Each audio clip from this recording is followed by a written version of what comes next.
All righty, I am going to start.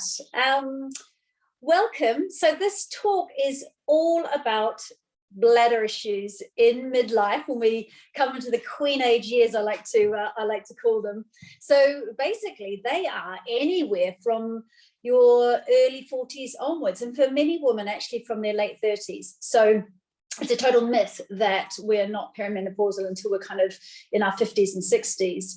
In fact, for the majority of women, it starts a lot earlier than that. And I thought I'd start this talk with a couple of statistics just to make you realize that if you are experiencing any bladder issues in particular, you are absolutely not alone. 80% of Western women will experience some form of pelvic floor dysfunction. And even just a tiny bit of leaking when you sneeze is put underneath that umbrella of pelvic floor dysfunction in their lifetimes. So it's incredibly common. It doesn't mean it's normal, but it's incredibly common. And the reason I decided to do this talk in particular quite early on in the game of opening the Women's Wellbeing.me site is that recently I read a statistic which really just was like, wow. And that is that last year, adult nappies, the sale of adult nappies outstripped the sale of baby nappies worldwide. So we know we've got an aging population, and we know that actually this is a huge issue. There are more there's more aisle space dedicated to Tena products and incontinence products in the supermarket than to sanitary products.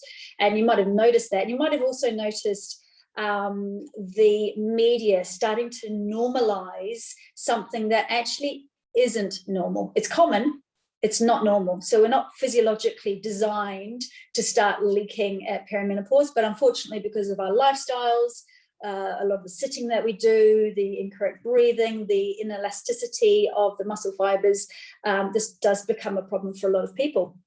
So it tends to come from, and particularly for women who have had children, issues tend to stem from birth traumas. So it doesn't matter if it's been 20 years since you had your baby, if you had an extended pushing phase, if you had an episiotomy, which is the cutting of the perineum, or a severe tear, if you had a forceps delivery where the forceps can often damage the band of muscle that holds your organs in place, if you had a cesarean delivery, all sorts of reasons that trauma can be done to the muscles of the pelvic floor. And when you still have lots of estrogen in your late 20s and your 30s, this doesn't seem to be such a problem. But as we head into the perimenopausal years and our ovaries slowly start to shut up shop, and they do that over between 2 and 12 years. So the average is around 5 years of slowly diminishing the estrogen production and the progesterone production. And so often birth trauma kind of comes back again. And a lot of women in midlife find that leaking issues suddenly appear when they haven't been a problem before. So it's the equivalent of when we're in our 40s, we might start to realize we need a bit of an eye cream because everything's starting to look just a little bit, crinkly and saggy. Well, it's exactly the same down below. The skin is just becoming less elastic. And it's because the estrogen, which is the main component of us producing collagen, is starting to diminish. And there are two kind of main types of incontinence. One is stress incontinence. So stress incontinence is when you might be running and suddenly, whoa, the bladder goes, or coughing and you get a little bit of a leak, or sneezing, or jumping, anything where there is intra-abdominal pressure going down onto the pelvic floor muscles, and you simply don't have enough strength there for the sphincters to close. So that's stress incontinence, and it's, like I said, very, very common. And that is a signal that the actual muscles are simply becoming weaker. They're not strong enough. And in those cases, strengthening is what we need. So strengthening the whole of the pelvic floor, and also deeper into the pelvic bowl, so not just the sling of muscle underneath the where we have the the sphincters of the urethra, and we've got the vaginal opening, and we've got the anus, but deeper as well, so that we can start to activate around those muscles that hold our organs in place. So that's the strengthening side of things. We also have urgency, or urge incontinence. So urgency is more of that sudden, uncontrollable urge to go, where you might not quite make it to the loo, where the bladder, the detrusor muscles around the bladder are contracting inappropriately, and the sphincter muscle of the urethra is opening, and it's not when you want to be going to the loo. So that's urgency. And for many women, they have a mixture of both, unfortunately. So it's not just one thing or the other. It's a mixture of both urgency and stress issues, and often not all the time. So in perimenopause, estrogen, so our progesterone starts to drop, first of all, often from our mid-40s, and our estrogen stays relatively stable until normally our mid-40s, and it fluctuates constantly.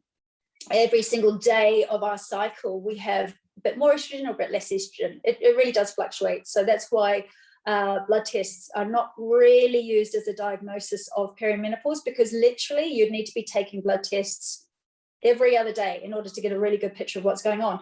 But we know that as the progesterone is starting to drop, on those days where your estrogen is bursting, is peaking, it's the differential between the progesterone and the estrogen, which makes a lot of our symptoms worse. So if your estrogen is a little bit higher and progesterone a little bit lower, on those days, if you go for a run, you might find that the leaking is worse. So as we get to about 45, the estrogen is dropping, but we're also having bigger peaks and troughs. And unless we bring up that progesterone, we're also having bigger differentials between the two. So I hope that makes sense. And then over time, as estrogen is dropping, that elasticity that the estrogen provides is also going down. And so therefore, everything just becomes a lot weaker. So we have two issues also around the pelvic floor muscles, and they correspond, if you like, with the stress incontinence and the urge incontinence. So the two main issues we're dealing with is hypotonia, or basically too much weakness in the pelvic floor muscles. And like I said, that might be after birthing, but it could also be just from lifting weights and having too much intra-abdominal pressure pushing down on the pelvic floor muscles. It might be from high impact exercise. And I know a lot of middle-aged women will start to feel a bit tummy-ish, a bit bigger around the tummy in midlife. So suddenly like, right, I've got to get out and do lots of cardio. I need to join that HIIT class and join that running club, but actually have very weak core muscles, and therefore end up putting a lot more intra-abdominal pressure down through a structure that's become weakened. So it's actually a bit of a red flag there. So high impact exercises, and unfortunately, like I said, just aging is part of the muscle elasticity declining, and that also leads on to that hypotonia, so too much weakness in the muscle fibers. Now there's the opposite as well. So the opposite is kind of just as problematic, and that's hypertonia. So when there's too much tone, too much tension.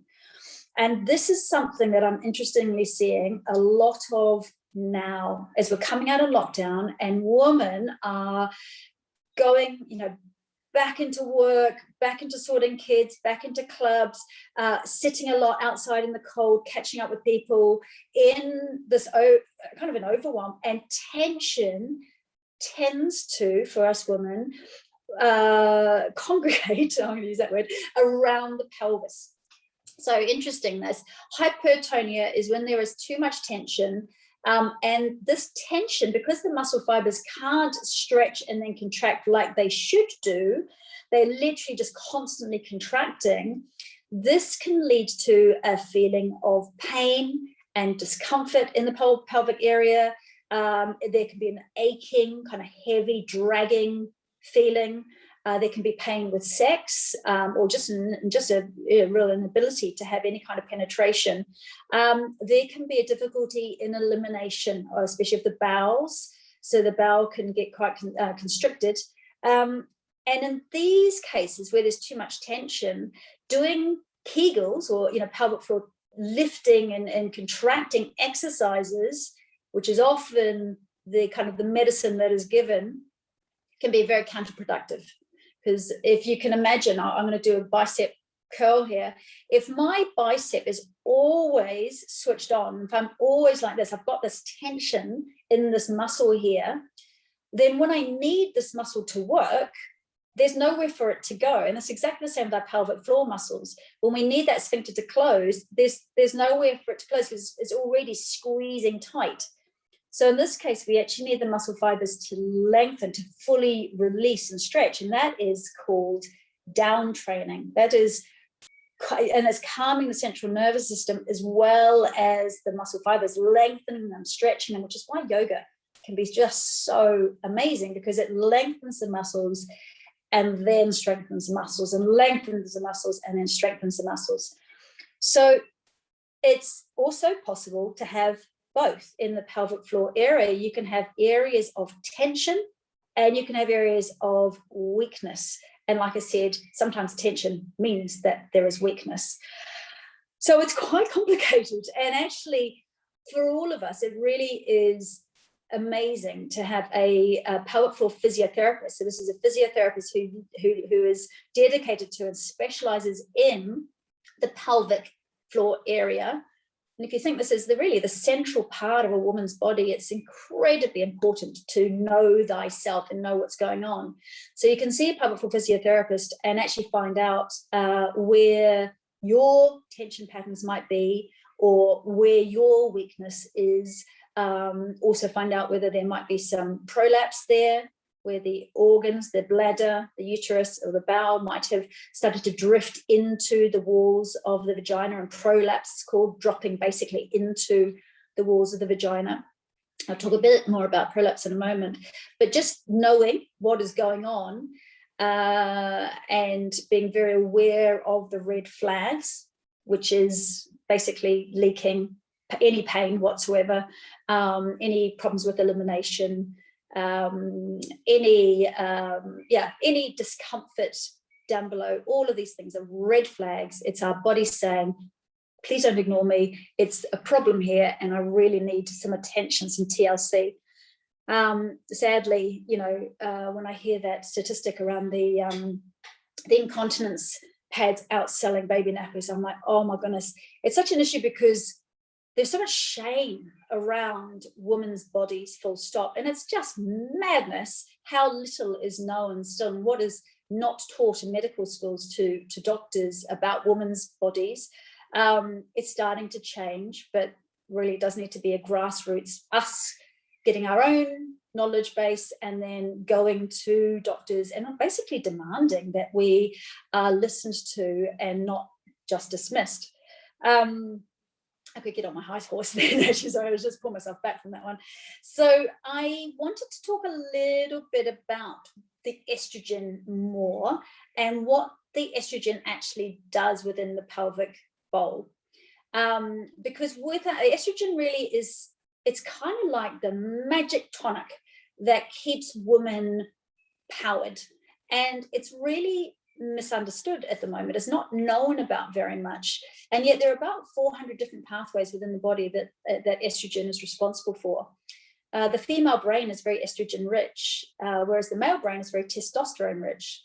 And interestingly, it's only been in the last couple of years that scientists have started to do research into the female brain and not just assume we are little men. So a lot of the antidepressant medications, etc., which were designed for men essentially because women were too unreliable hormonally to do testing on, actually might not be so great for women because of our estrogen-rich brains. Similarly, our hearts are very estrogen rich. Our bones are very estrogen rich. I'm going to do another talk about osteoporosis in the future, but we need estrogen in order for our bones to regenerate. And the pelvic bowl, the whole pelvic bowl, is very rich in estriol, which is a type of estrogen. We have 3 types of estrogen, and the estriol is what really starts to diminish in midlife. So it's not just about stress incontinence and urge incontinence. When we start to lose the estrogen, we can also find that just everything starts to atrophy down there. So women often will have a lot more UTIs, and sadly, quite often will just get series after series of antibiotics, when actually what they need is a bit of estrogen in order just to stabilize and strengthen, and so it's not so thin, the bladder, and also the urethra. So it's less likely to have bacterial overgrowth there. We're more likely, like I said, to get the organs prolapsing into the vagina, because the vaginal walls themselves just become less elastic. They become thinned out, stretched out. They're not as thick as they used to be, not as robust as they used to be. Skin around the whole pelvic area, internally and externally, become a lot more easily infected. So thrush can become a problem. And similarly, it can literally be there's not enough estrogen to keep the pH balance within the vagina steady. And rather than using, lots of different rounds of Canesten cream, for example, it could be that some estrogen will help just normalize and stabilize the pH of the vagina. And like I said, can really help with UTIs. So all of this stuff is underneath the umbrella of pelvic floor dysfunction. I was wanting to talk a little bit more about prolapse, just because I think so many people don't know what it is and are a bit shocked when they find out they've got it. These days, or recently, urogynecologists are starting to say that almost all women over about 50 will have some degree of prolapse. So they are saying some degree, like stage 1, is normal. And so, really, yes, we all need to be strengthening the pelvic floor muscles and being aware of how to have good pelvic health, but they're not now saying, big alarm bells, you've got prolapse. So what happens is, as the muscle fibers of the vagina start to weaken with age, and as the structures, there's called the levator ani, which is structure of band of muscle that holds the organs in place, starts to become less elastic. If we add intra-abdominal pressure, i.e. jumping or running or HIIT classes, etc., from the top, and we don't actually have good strength underneath, and there's carriage underneath the pelvic floor muscles, then the organs can start to get pushed and shoved out of their proper place. And I've got my little prolapse chicken here. So if you can imagine, I've got no strength in my undercarriage, and I'm doing a sit-up, for example, or a plank, or a big sneeze, and there's this intra-abdominal pressure from around the midsection. It can literally push things, our organs, down into the weakest area. Because basically from our diaphragm, our lung diaphragm, to the bottom of the pelvis, the pelvic floor, it's like a big canister. It's like a big balloon, if you like, of content. And we have the deep transverse abdominal muscles at the back, and we have the multifidi extensor muscles at the transverse abdominal muscles at the front, the extensor muscles at the back. We have the pelvic floor at the bottom, and we have the diaphragm at the top of this kind of canister, if you like. And like I demonstrated with the chicken, if you kind of squeeze, that pressure is going to go to the weakest point. So for some women, if they have a diastasis recti, if they've got a very weakened seam down the center, too much intra-abdominal pressure can lead to an opening of the recti muscles, and for a little bit of it's basically a type of prolapse of a bit of intestine starting to poke through. So just the word has just gone from my brain at this moment in time. What is it called? I can't remember. So anyway, so the weakness of that set. So basically, we need to learn how to regulate this pressure, which basically it's yoga, it's breathing, knowing how to breathe, and also look after, especially the undercarriage, because prolapse organs,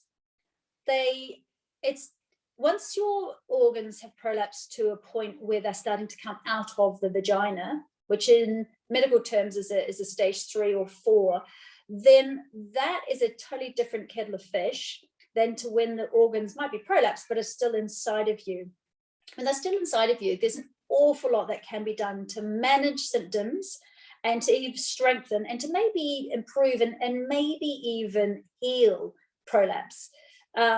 One of the red flags for prolapse is starting to leak. So that's why I say, please, please, please, if you have started to leak while you're running, especially if you suddenly have a big gush, then that is a red flag. It cannot be ignored. You cannot just put your head in the sand and think it'll get better on its own. It won't. And another scary statistic is that most women go into nursing homes because of incontinence issues. Almost all women stay in nursing homes because incontinence issues have become worse. So it's not something that we can leave until later in life. We've really got to do something about it now in midlife. So the estrogen dropping, the vagina becomes thinner, weaker. It's not just you.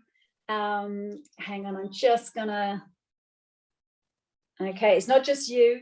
And this also affects the tube, the urethral tube. Hang on, where are we going? Here we go. The urethral tube also becomes thinner and a little bit more rigid. And what we want is a pliable tube. So it looks a little bit like a nice pliable hose. And as the estrogen starts to drop, that pliable hose becomes a lot more rigid. And because of that, it can also mean that it doesn't close properly. The sphincter muscle and then the actual urethra doesn't properly operate. So you can end up having a more difficulty emptying the bladder and also emptying the bowel. So I just wanted to move now on to bowel disorders, I'm saying disorders in inverted commas, but actually constipation is the main driver of urinary incontinence.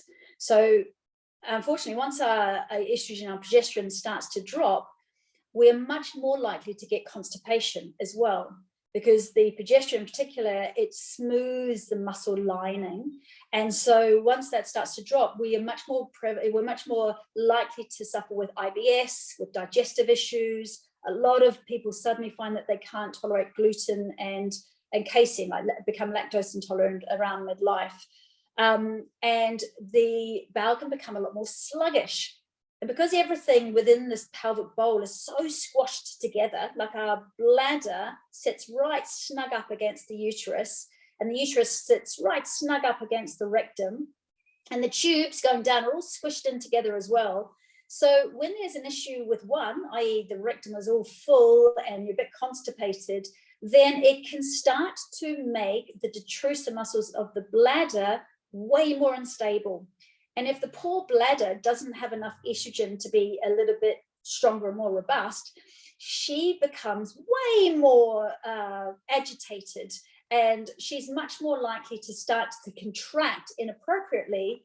And when she contracts inappropriately, the sphincter of the urethra will open, because these guys work together in tandem, the detrusor muscles of the bladder and the sphincter to either open or shut. So a really big component in management of incontinence is to make sure that your your bowel stays working well. So it's all about bowel health, which links into gut biome, which links into dietary changes. And I'm going to be talking a lot about that next week with Nikki Williams, who is an absolute extraordinary nutritionist and midlife women's health proponent.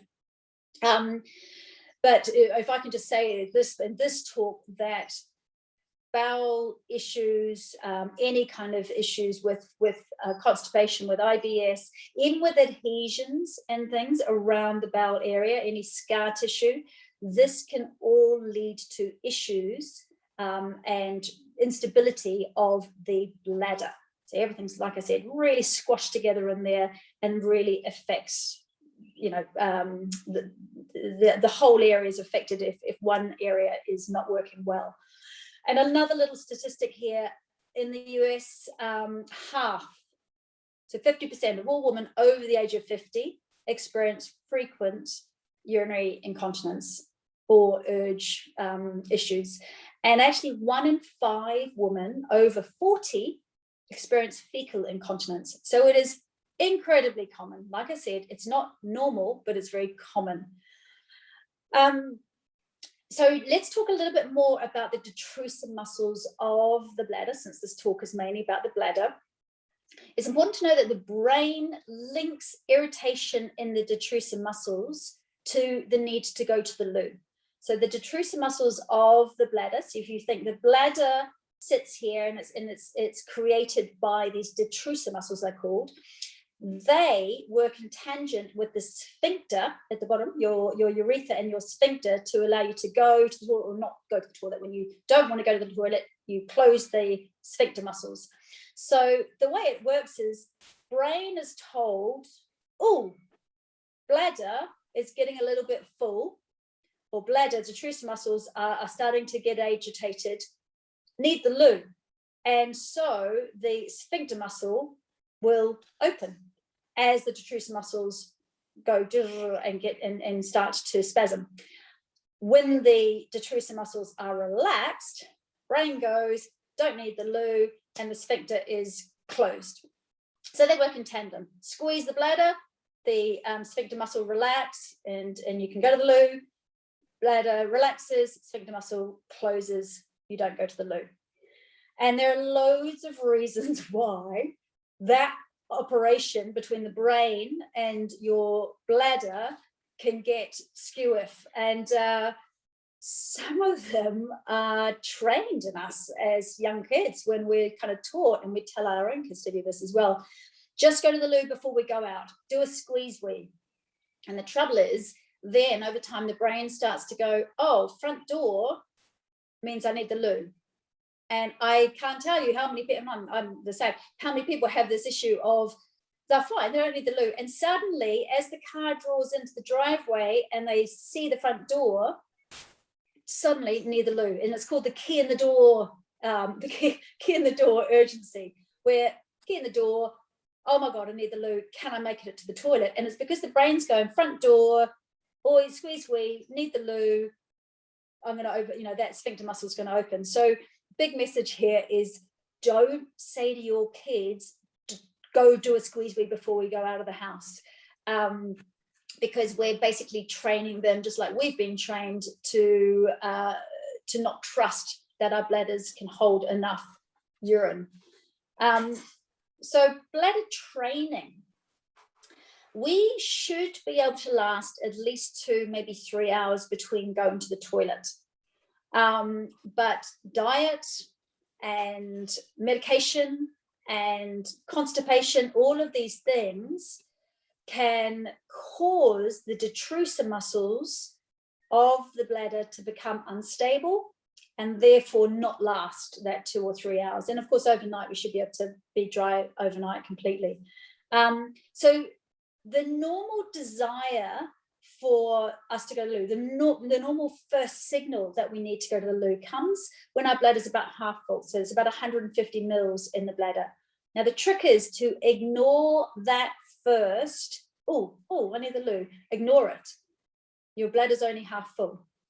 So that very first feeling of, oh, I need the loo, we try and ignore that. We want to be in control of the bladder rather than the bladder being in control of us. Actually, when our bladder is about 300 mils full, so that's just over a cup or so, that's when we'll go, oh yeah, no, we do need the loo. Yeah, we'll go to the loo now. And hopefully it's been 2 to 3 hours between loo breaks. So when you are going to the loo, if you count how long your stream of urine is, that's giving you a little clue as to how full your bladder actually was. So if you are counting Mississippis, I call it Mississippis, that'll give you like a second. So starting from the beginning of when you do a wee, if you're counting 1 Mississippi, 2 Mississippis, and if that's it, 2 or 3 or 4 Mississippis, then your bladder is only about 150 mils full or less. And actually, you probably should have just tried some techniques, which I'm going to tell you about, to override that first sensation. If you get to about 6 to 8 Mississippis, 1 Mississippi, 2 Mississippi, 3 Mississippi, 4 Mississippi, 5 Mississippi, 6 Mississippi, about there, 7 Mississippi, 8, that's about a regular normal flow. If you're going to like 14 Mississippis, then your poor bladder is being really stretched, and you might want to try and go a little bit before that. So what we can be doing to start to train the bladder so that it doesn't just open that sphincter is really important as well. So a couple of things. Don't, whatever you do, drink a lot at night, but not during the day, or little in the day, hoping that you won't need the lube, because dehydration is a real problem, especially for recurrent UTIs. So instead, little bits of water throughout the day, and stop drinking so much water a couple of hours before you want to go to bed. A top tip is also to lie down a couple of hours before you go to bed, lie down with your feet up. So in yoga, we do the Viparita Karani, feet up the wall or over the edge of the bed, and just kind of pump your feet or twirl your feet, or a combination of both. This gets the kidneys working. So hopefully you'll be able to go to the loo before you go to bed. We also have the little trick, which I teach in classes, of the quick flicks around the sphincter muscle of the urethra. So as I said before, the detrusor muscles of the bladder, you think about the bladder here, and the sphincter at the bottom, they work in tandem. So if our bladder is starting to spasm and our sphincter muscle is wanting to open, what we can do is we can do preemptive quick flicks. We can squeeze the bladder, lift it slightly, squeeze the sphincter shut and lift slightly and release it. Squeeze it, lift it and release it. Squeeze it, lift it, release it. So you want to do about 5, squeeze, release, squeeze, release, squeeze, release. And I like to imagine it's literally like a hose pipe. You're squeezing it shut, you're lifting it up, releasing it, squeezing it shut, lifting up, releasing. That little action there is telling the detrusor muscles, chill out, relax, stop spasming. And if at the same time you can be breathing out, sending a long, smooth exhalation out, and sending signals of relaxation down into the pelvis, what we're doing is we're going into the parasympathetic nervous system. So we're overriding fight and flight, squeeze, squeeze, squeeze, and instead we're going into that rest and relax system where the bladder can just chill out and stop spasming, and the sphincter can close. So that's why I really emphasize breathing work in our yoga classes. One, because we are better able to get a good pelvic floor contraction when we use the diaphragm and the pelvic diaphragm together. But 2, a really long extended exhale puts us into that rest and digest state. So it's kind of like our super weapon to calm everything down. And it's also because, just that scientifically, as you know, that when we extend the exhale, we stimulate the vagus nerve. And the vagus nerve is that connection between the brain and down into the gut and also into the pelvis. And the only way it's stimulated is on an exhale. So if you're somebody who's breathing quickly all the time and always on, then chances are you might also be experiencing a lot more of that urge issues, because that state when you are constantly switched on and adrenalized is not conducive to the vagus nerve being stimulated and calmed, and therefore to the detrusor muscles around the bladder being nice and calm. So hopefully that makes sense. So when you're on the toilet, a couple of tips here. One is use a squatty potty. So a squatty potty basically lifts your feet up so that your knees come up, and so that you are more in a squatting position. That's my hand here is your body, and my other hand here is your knees. More of a squatting position than if you're sitting straight up. And when we're in a squatting position, what happens is the tubes, i.e. the urethra and the vagina and the anus, they poke straight down, as opposed to when we're sitting, they're kind of tucked underneath us on an angle. So it's way more conducive to having good bladder and bowel flow and elimination. If we're in a squatting position, it opens the pelvis up and it allows the pipes to go straight down, to put it in a mechanistic term like that. So using a squatty potty is a really good idea. We are designed to squat when we eliminate. We're not designed to sit like we're on a throne. The other thing is no straining, and a squatty potty can really help, like I said, because it puts the pipe straight down. It can stop that need to strain. The straining really can contribute to the pelvic organs prolapsing into the vagina. Straining can also contribute to hemorrhoids, and it's not a good look long term at all. So we really want to not strain. So instead, when you're on the loo, imagine you're laying an egg. Yeah, so just kind of soften everything. Use an exhalation, a calm exhalation, just to help everything relax and soften. And after you've been for a wee, etc., afterwards, so not during, but afterwards, try doing some of your pelvic floor lifts. So a pelvic floor full contraction is using both the back and the front of the pelvic floor muscles, so your anus and your urethra. And because you're drawing both in and up, you also kind of lift up the vaginal muscles as well. Everything gets drawn in and up. And you want to do that after you've been to the loo, not during. So don't try and stop yourself weeing, or at least not very often, because that can lead on to UTIs. So we want to honor breath out, because we want to work with the diaphragm and the pelvic floor together. See if you can feel like you're stopping yourself weeing and stopping yourself passing wind at the same time. Draw in and up, and then just completely relax. Imagine you're laying an egg. And then again on an exhale, drawing in and up, and then relaxing everything as if you're laying an egg. So that relaxed. I call this basement level. So right down. And we've got we've got fast twitch muscles and we've got slow twitch muscles. So we've got different types of muscle fiber, and you want to be working both. So the fast twitch muscles are over about a second or two. So you just draw in and up and then release down. Exhale in and up and release down. Those are the fast twitch. Slow twitch is that sustain. This is what's going to give you the muscle bulk. This is what's going to really start to bulk up the sphincters. So those, same thing, but it's just longer. So you just do a few breaths out. You draw in, you pause. You exhale again, you draw in and up a little bit more, you pause. You see if you can draw in and up a tiny bit more. You see if you can hold it. So we're looking for about 7 seconds or so holding, and then slowly, slowly releasing down. And again, imagine you're laying an egg, that kind of relaxation. And ideally, as long as you're not having tension issues, so I'm going to caveat it that, as long as you're not having tension, pain, or elimination problems.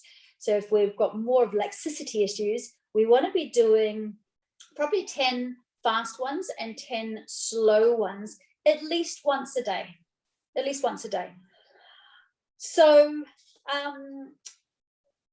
big lifestyle things that we do need to take into consideration is what we eat. So like I said, next week I'm going to be talking more to Nikki Williams about what sort of things we need to eat.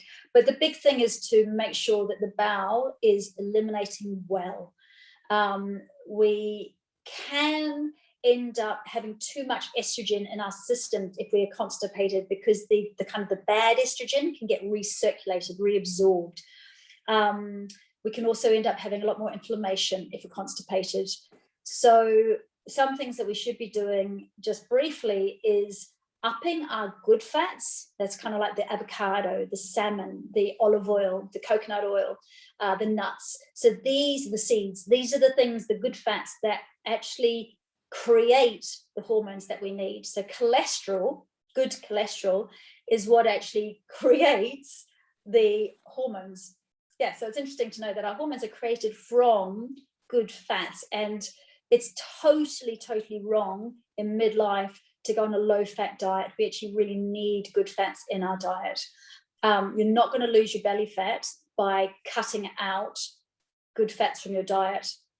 The other thing is to massively increase your dietary fiber. So really almost going over the top with the cooked green vegetables, the above ground vegetables, because that fiber is going to be what helps to keep the stool moving through the body properly. Unfortunately, we kind of need to cut down alcohol. And most of you will probably have found that, you know, 1 or 2 glasses of wine now make you feel like you've had a whole bottle. Whereas, you know, you used to be absolutely fine with having several gin and tonics. Now it just doesn't work. And that's because in midlife, our liver is working so hard, and it will prioritize processing your hormones and things over processing toxins like alcohol. So because we need those hormones, it will literally prioritize one over the other. So that means that we'll have more alcohol in our systems, we'll feel worse. The other thing is to cut down, if agitation of the bladder, if detrusor muscle agitation is a problem, you're finding that urge issues are a problem, cutting down the irritants. And for many of us, the biggest, sadly, is caffeine, is coffee, tea, chocolates, which is just dreadful. But, you know, it doesn't mean getting rid of it, but just cutting it down, being very mindful that this might be an agitation for your bladder. Okay, so I just wanted to talk about the conservative management, what you can be doing. I talked about a few things already, including consciously stimulating the vagus nerve.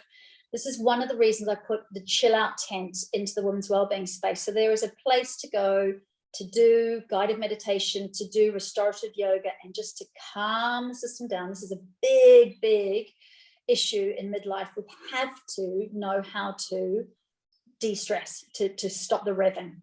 The revving ends up making our adrenals produce cortisol and not the hormones that we need, because the adrenals end up taking over a lot of the hormone production when our ovaries start to shut up shop. So really important to learn to be able to consciously go into that rest and digest parasympathetic nervous system state.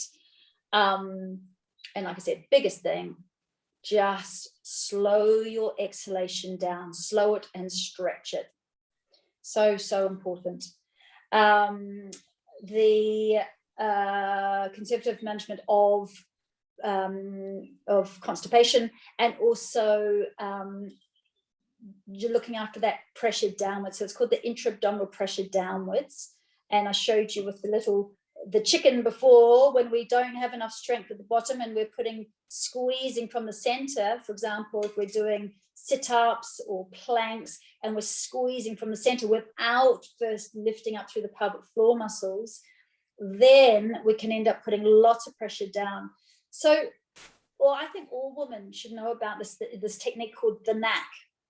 And the knack is simply drawing in through the pelvic floor muscles and zipping up slightly before you go from sit to stand, before you lift something heavy, before you jump, and being able to do that quickly before you sneeze. So this is something that I teach in classes. I teach in most classes because it's such an important thing. And if you just practice it, start practicing it now. So if you're sitting down, and it's really important that you might mention this to older relatives and things as well. When you're sitting down, you're going to stand up. That's actually a lot of our intestines and our organs. They weigh a lot, like 20 pounds. So as you're going from sit to stand, that gravity pushes that weight downwards. And if we haven't sort of lifted the pelvic floor muscles first, if they're weak, the constant pressure of our organs dropping down, of our intestines and organs being pushed downwards, can make them displace into the vagina, into those thinning walls of the vagina. So consciously, kind of shuffle your bottom to the front of your chair, push your weight into your heels, draw in through the anus. That's the easier part of the pelvic floor to access. You draw in through the anus, and then as you lift up, you exhale. So as you lift up, your anus is lifted. That's going to get the rest of the pelvic floor just kind of activated.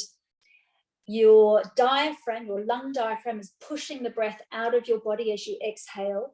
And because we've got the synergistic link between the diaphragm and the pelvic diaphragm, the pelvic floor and the deeper muscles, as you exhale, we have a natural lift through those pelvic floor muscles anyway.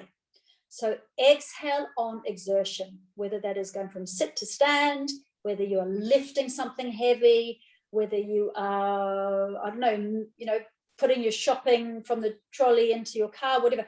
Exhale to lift. Then you're much more likely to avoid putting pressure down. Same thing, if you're going to do a plank, you want to exhale, draw in the pelvic floor muscles, slowly move into that pressure through the tummy.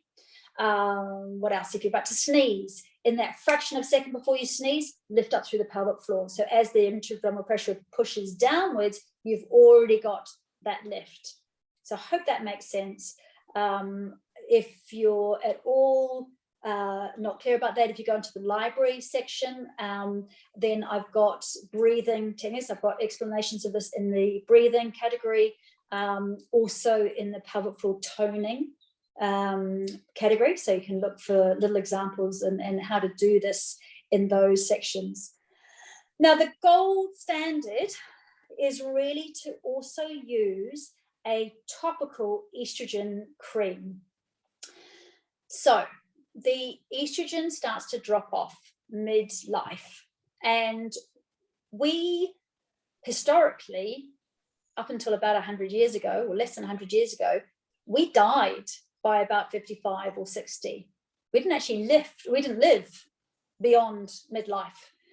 And suddenly, in the last 100 years, we've started, because of our diets and because of our medication and stuff, we are living another 30, 40, maybe even 50 years after the menopause, and living all of that time without this essential hormone, the estrogen, can be quite devastating for our brains, for our hearts, for our bones, and in this case, for our pelvic floor muscles and the vaginal walls and the sphincter muscles. So you can get from the GP a very, very, very, very, very, I cannot stress how incredibly low dose topical estrogen cream, which is not systemic, which means it does not go into the bloodstream. It's not like taking HRT if that's not your bag. If you don't want to take HRT, or you can't take HRT for whatever reason, using topical estrogen cream or an estrogen pessary that goes into the vagina and slowly and over time releases into the area can profoundly, and I cannot emphasize this, and it can profoundly affect the tonicity, the tone, the elasticity of those pelvic floor muscles, of the vaginal walls, of the sphincters, keeping them nice and plump and able to close properly. Estrogen is very, very intricately part of the detrusor muscles in the bladder. So if you have an overactive bladder, using a topical estrogen cream can just calm that spasming right down. It creates a much more pliable urethra. Like I said, it's the estrogen that, when that dries up, the actual urethra dries and becomes rigid. To keep that urethra pliable, a bit of topical estrogen cream can really help.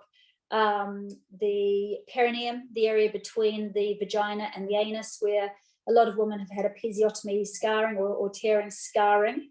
And when the estrogen starts to drop, the whole area can, some people's scars start to split open and become very thin and very agitated. The whole area can become quite dry and very itchy, incredibly itchy. And if you think about, if you've got dry skin in your face and you just never ever put moisturizer on, it can really get quite itchy and dry and agitated. exactly the same down below. So a topical estrogen cream, which is an estriol cream, can be a life changer. And I looked last night at the cost of this. It is £1.19 for a month's supply of estrogen, and yet urinary incontinence drugs, so drugs that do, to calm the bladder down, it was several £100s a month. And I'm just like, what? This is insane. Like, our GPs need to have training in perimenopause at med school and learn about the extraordinary implications of using HRT, modern HRT. I'm talking about modern HRT, not the old synthetic stuff, which has changed so dramatically. The difference to women's lives just really does need to be taken into account. And like I said, even if for some reason you can't take systemic HRT or you don't want to, then still using a topical, which means just being able to spread it on the vulva area inside the vagina, or if that's not your bag, you can just literally get a pessary to do a slow release from inside the vagina, can really mean the difference between organs potentially prolapsing because the vaginal walls are stronger, can mean the difference between bladder incontinence becoming a problem, can mean the difference between having UTIs all the time or not, having thrush all the time or not, being really itchy and uncomfortable down below, and potentially being misdiagnosed with all sorts of vulval problems, when actually it's just you need a bit of estrogen.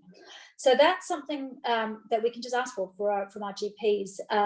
It's called Ovastin cream, the one that I use, and is I think it's probably the one that a lot of people use, simply because it can be used inside the vagina and externally as well. Whereas Vagifem and some of the other brands are just internal, and maybe they don't have enough use externally. And the external stuff can be the biggest problem for many people. Like I said, it's not systemic HRT. So if your GP doesn't know that, find another GP who has done specific HRT and menopause training. It's really important that you do not get fobbed off from a GP who doesn't know that there is a difference and doesn't know how low dose it is and how safe it is. It is 100% safe from all the clinical trials that have been done. And it really makes a massive difference. One urogynecologist that I was talking to said to me, if she could make it standard practice that every woman from around 42 or 43 used this cream, then she reckons the incidence of prolapsed organs, of problematic urinary incontinence would dramatically fall. And remember, like I said, 80% of us will experience some form of pelvic floor dysfunction in our lifetimes. It's not an uncommon event at all. So there, like I said, gold standard is to use something like the Ovastin cream, but also to strengthen those pelvic floor muscles. It needs to be like brushing your teeth, ladies. It needs to be a daily thing, not a big deal, but we can't get away with just expecting our bodies to operate like they did in their 20s, our 20s and maybe 30s. We need to start managing constipation. We need to start managing our diets. We need to get the good fats in there. We need to start doing our pelvic floor strengthening exercises. If we have tension patterns, we need to learn how to release those tension patterns so the poor muscles can get stronger. Yeah. So I think I've pretty much covered everything I wanted to cover. This talk has ended up being nearly an hour. There's so much to say about perimenopause, and there's so many things that we kind of need to know. So hopefully that this has been helpful. Please send me a message with any questions that you have got, and I can answer them either in classes or in the chat room forum. And I wish you all well. So thank you.